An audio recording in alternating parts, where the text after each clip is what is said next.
Here's our take on developments brought together from America, the UK and around the world. Smiles and handshakes. Is the US relationship with Israel in crisis? The murder of Nemtsov, a sign of deteriorating climate in Russia. And finally, memories of the world's most famous Vulcan. There was a resounding mixed reaction to the address to Congress by the Israeli Prime Minister, Benjamin Netanyahu. President Obama didn't watch. He did read the transcript and concluded there was nothing new. Nancy Pelosi said the speech was, quote, an insult to the intelligence of the United States. The potential Republican 2016 candidate Jeb Bush tweeted this: powerful message from Netanyahu, glad he addressed Congress and detailed the dangers of a nuclear Iran. And this from Senator Rand Paul: I was pleased to hear Netanyahu's speech today and will continue to #stand with Israel. In a moment, we'll speak to David Harris, Executive Director of the American Jewish Committee. But first, as usual, the Democrat commentator Jeffrey Robinson is standing by for us in New York, and Conservative commentator Armstrong Williams is in Washington.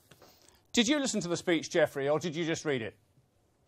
No, I listened to it and I was appalled, absolutely appalled. And I stand with the 50 Democrats who didn't appear, who walked out of the House and would not sit there and listen to this. First of all, it should never, ever, ever have happened. We have a standing tradition that dates back all the way to George Washington, that we don't allow foreign leaders to come to the House and criticize foreign policy. We use one voice for foreign policy. The House is not there to negotiate on its own with foreign leaders. Second of all, Mr. Netanyahu made a campaign speech which totally belies all sorts of tradition and political etiquette.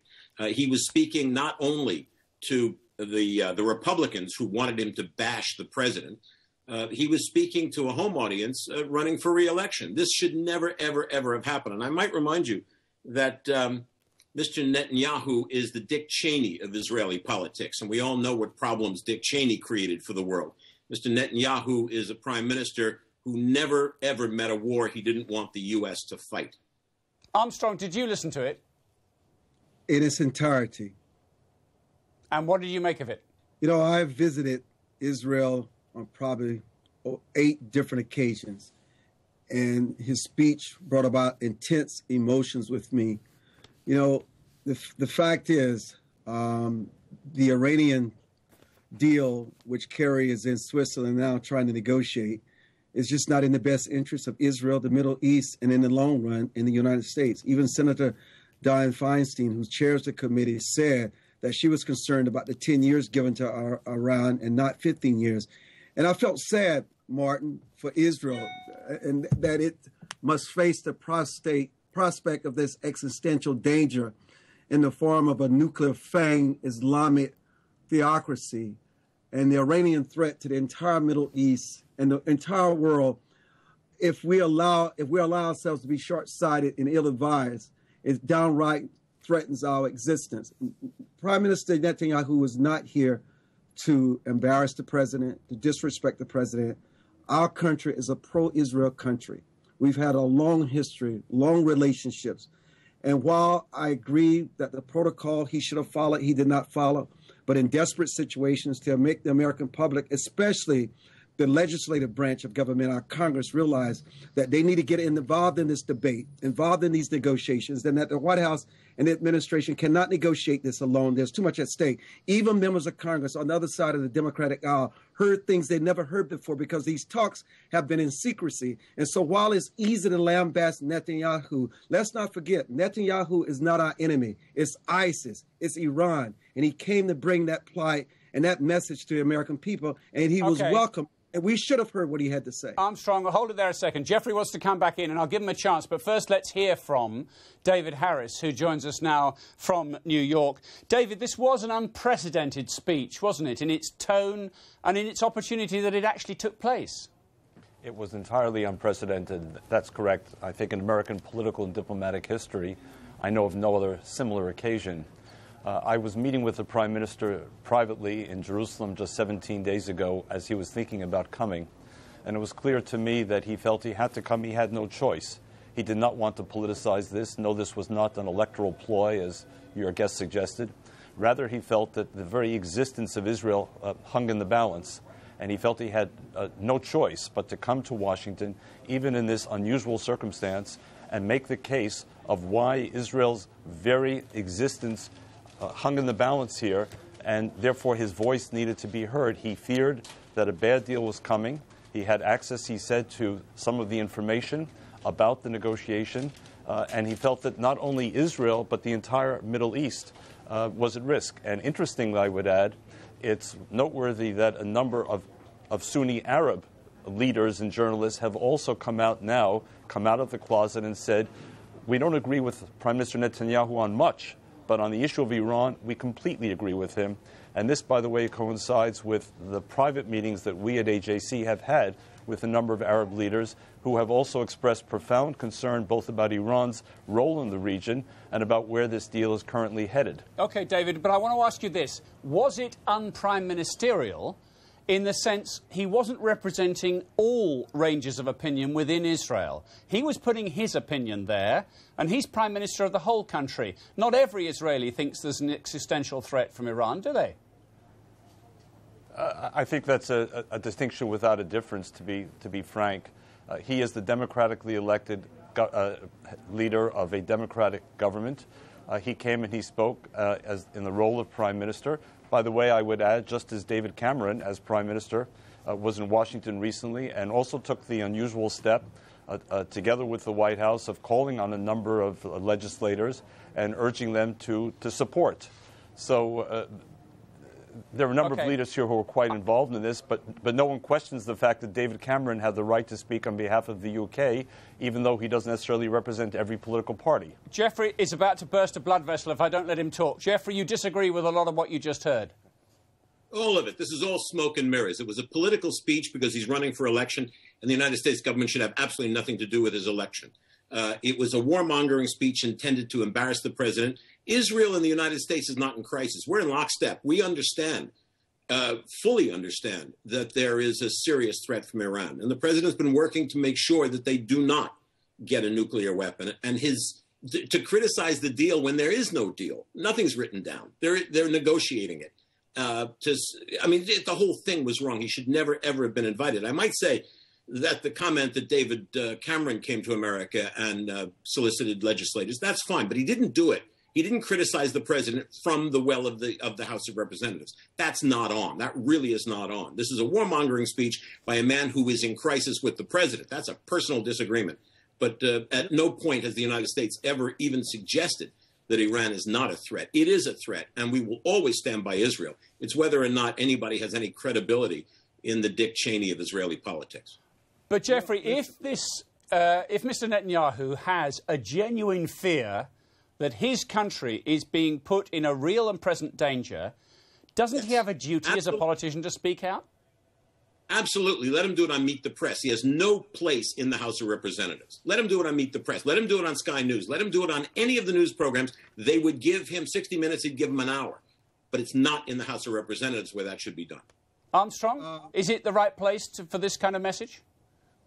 Absolutely. And I think the reason why Jeffrey and others are so upset is because Netanyahu actually exposed the inept and backwards way of just the reality of the Obama administration has been, and it's just been over backwards to accede to Iranians' demand at the negotiation tables. Jeffrey can yell and scream to the top of the mountain, but most people who were not for Netanyahu learned something. They understood that this is a crisis, and who better understands it than someone who lives with that threat and that crisis every day? And as David said, Arabs, Palestinians privately have said, no matter what they may think about Israel and Netanyahu, Iran is a threat to everyone. And even though Iran fights ISIS like we fight ISIS, they fight for different reasons.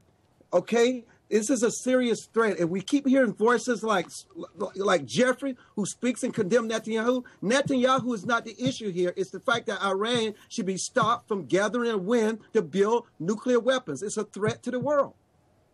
No one is arguing that Netanyahu shouldn't speak out. No one is arguing that it's not a threat. It is a threat. What I'm saying is he had no place doing it in the House of Representatives. It was a political speech aimed at embarrassing Obama, and I blame that directly on the thug that John Boehner is as Speaker of the House. He is a thug.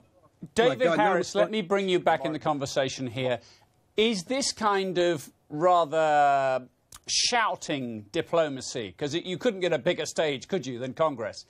Is this effective, or is a more subtle, a more back-channel conversation with Iran and doing a deal which then eventually is exposed to the world? Is that a better route to take?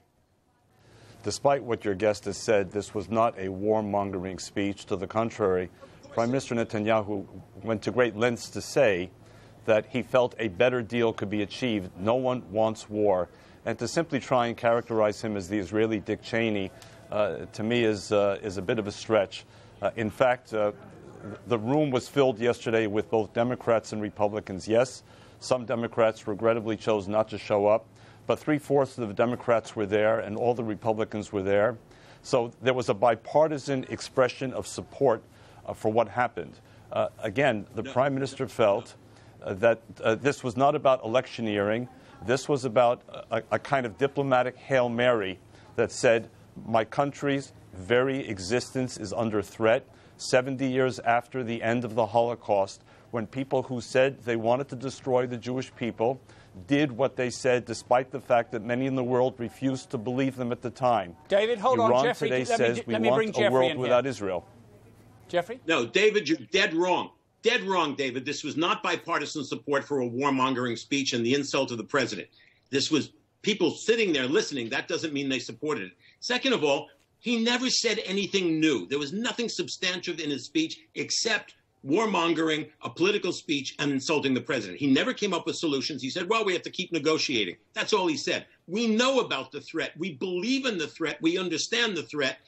He should have done it on Meet the Press. It would have been a lot more effective. Instead, what he did was he insulted the United States government by teaching us what's really happening, which is nonsense because we all know. And John Boehner should be ashamed of himself for allowing this travesty to happen. Absolutely ashamed of himself. David Harris, can I just move this on? How do you think this discussion, red-hot topic this week, will impact on the election campaign as candidates start to jostle from both parties? Well, I can only speak about the American Jewish community, and in the American Jewish community, you may have two forces at work pulling in somewhat opposite directions. That is, most American Jews, some 75% on average, tend to vote for the Democratic presidential candidate. That was the case in 2012, 2008, and going back, again, with some variations. On the other hand, I think the fact that there's been such strong support to the Republican Party for Israel, for the Prime Minister. Again, I want to add, not just in the Republican Party, despite what your guest keeps saying. Many Democrats yesterday stood, applauded, and supported what happened. But nonetheless, there's going to be that attempt by the Republican Party to play on these themes, to say we are the party that supports Israel, and they're going to try and pull American voters. The one thing that we have learned over many years of polling at AJC is American Jews are not single-issue voters. And whether the Democrats or the Republicans try to appeal to American Jews on the basis of one issue, even an issue as important as Israel, they're unlikely to succeed. Jews are sophisticated voters. They're going to be multi-issue voters, and they're going to look at the range of issues and the range of personalities on both sides of the aisle before pulling that lever in 2016. David Harris, thank you for joining us from New York today.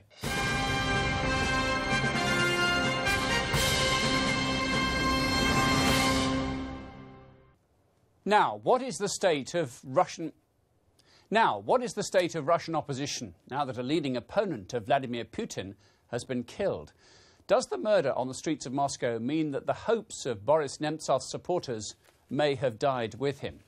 Well, let's talk to Moscow's Dmitry Gudkov, a leading independent MP in the Duma. Dmitry, is opposition in Russia dead? Yeah, firstly, we need to demand transparent investigations. And today, I demanded a parliamentary investigation of this matter. I think that it should be placed by the parliamentary control. We demand this matter to be solved, and I think that we need to understand and we need to realize what's happened, because, it's a political matter. and it changed our country drastically. For example, if recently we can be threatened by being jailed, but today it's very dangerous just to walk around in the city, in the street. So everything depends on who ordered this murder. If it's ordered by the Kremlin authorities, it's a big problem in the future for the future events. Let's bring in Armstrong, Williams and Jeffrey as well, standing by in New York. Armstrong, let's go to you first on this one. Are you confident that there will be a fair and truthful investigation into what took place? Well, I got to tell you, whatever his death has catalyzed, Martin, a real mass movement against Putin's authoritarian rules remains to be seen. There's every good reason for Russians to be angry. But I got to tell you something. Putin has put in rules where people who decide to protest are jailed. They disappear. So people are under the veil of a real anti-protester movement there. I mean, people have been in prison. And so it doesn't have the kind of climate. If you look at what they are expressing, they're not really expressing anger. They're expressing sadness. And they're also expressing a fear of the authoritarian rule and growing power of Putin in that part of the world.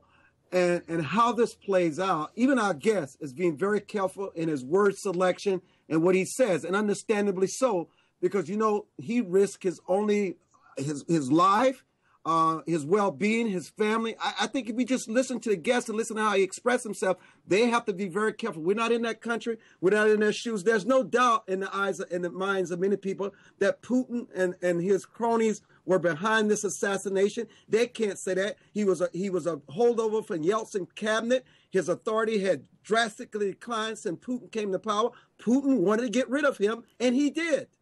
Jeffrey Robinson, what does this say about modern Russia to you? Well, modern Russia under Mr. Putin is a mafiocracy, short and simple. And this is what mafias do. They eliminate any resistance to their rule.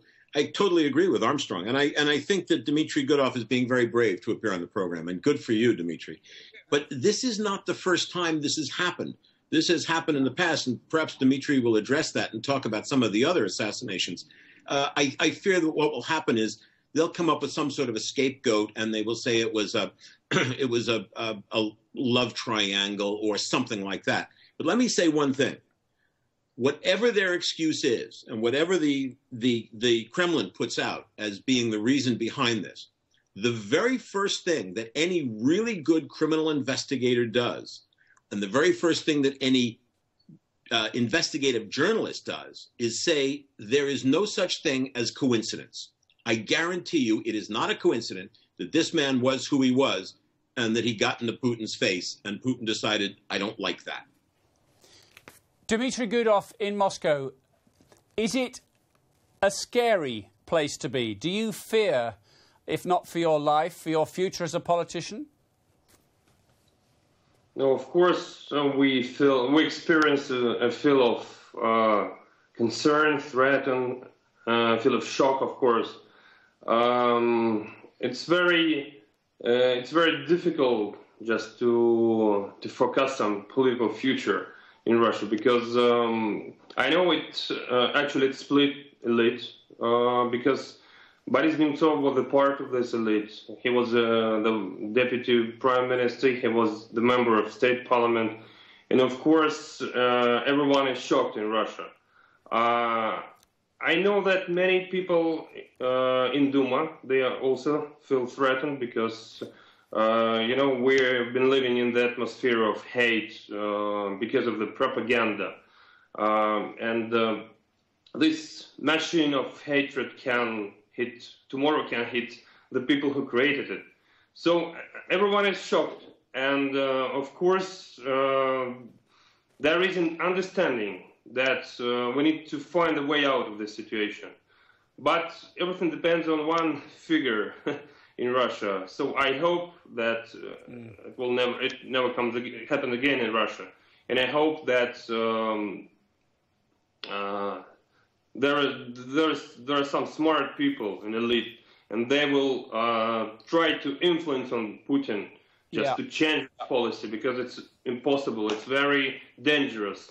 Can I widen this out from just this murder? Because one of the theories, Armstrong, let me bring you in on this was a connection to the Ukrainian dispute.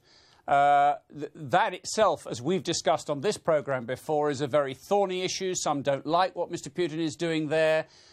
Some believe he's completely in the wrong. The West thinks he's in the wrong with the sanctions. And this is a very febrile atmosphere. Could this be playing into this murder too? You know, I think there's so much that is intertwined in this murder, and I think it shows Putin's mindset. I think Putin feels that he's fearless. He has control. He has the country under his grip. You've not seen these kind of protests since, I think it was, 2011, 12, after he was elected to office, and he almost should have called himself czar. And then the people reacted. There was such a backlash and such negativity about how those elections were handled.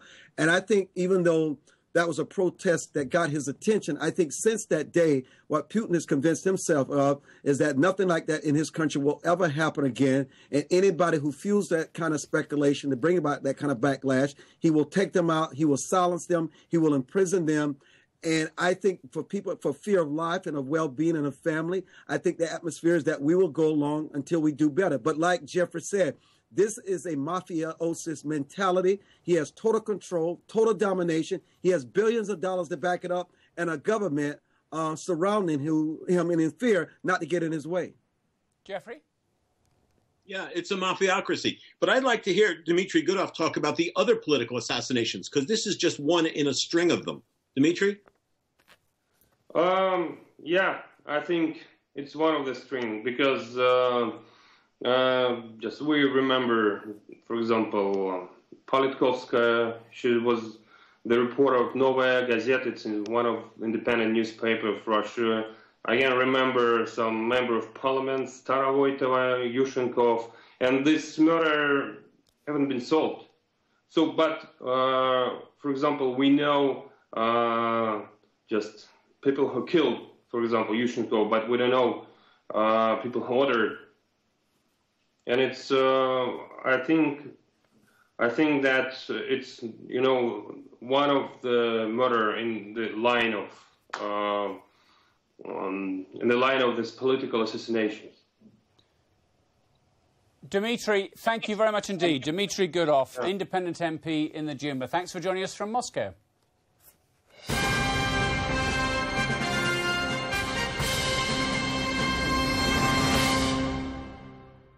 Finally this week, 2 years ago, the movie Star Trek Into Darkness was released. And here on the red carpet at the premiere was Leonard Nimoy in his last performance, as it turned out, as Spock. As you know, he passed away this week. Let's get a couple of reflections, shall we, from Jeffrey and from Armstrong. Jeffrey, I hear you can do that split-finger salute thing. I've been practicing. I can't.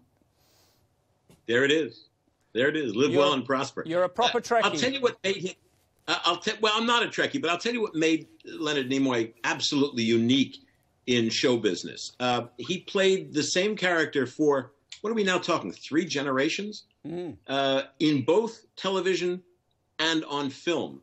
You look at some of the other actors who have played one character for their entire career, basically for their entire career. I think of Richard Belzer playing Detective Munch on Homicide and Law and Order Special Victims Unit, and I think of Kelsey Grammer playing Frasier on Cheers and Frasier. But they didn't translate that into cinema also.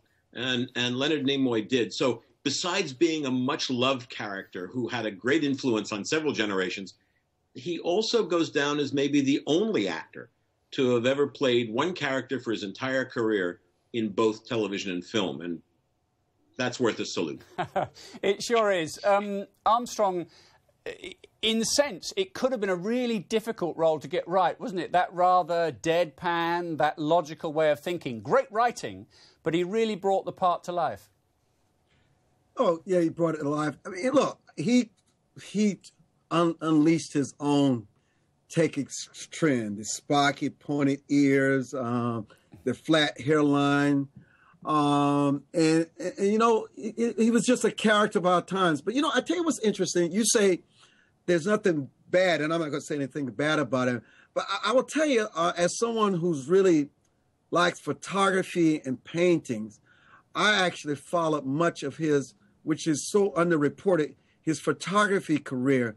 I don't know if you knew about his depiction of Jews and Jewish women and men clothing, which caused such a backlash among the Jewish people, whom he loved so much, and yet his rabbi defended him. But I thought his creativity in terms of photography, even though it was controversial, it was phenomenal the way his mind worked and the kind of photos that he would take. Another thing he would do, he would take photos of underrated people, people that he felt society did not care much about. He would focus on their sexuality. He would focus on obese people. And I would encourage people listening to this broadcast to get away from Captain Nimoy and look at his incredible contribution to photography and just see some of the kinds of things that he created along the way. Armstrong, great way to finish the show. Thank you very much indeed. Armstrong and Jeffrey, live long and prosper, both of you. See you same time, same place next week, because that's it for this edition of The Debate. You can continue watching Sky News on Apple TV, on Roku, on Catch Up, and of course at skynews.com. Until next time, goodbye.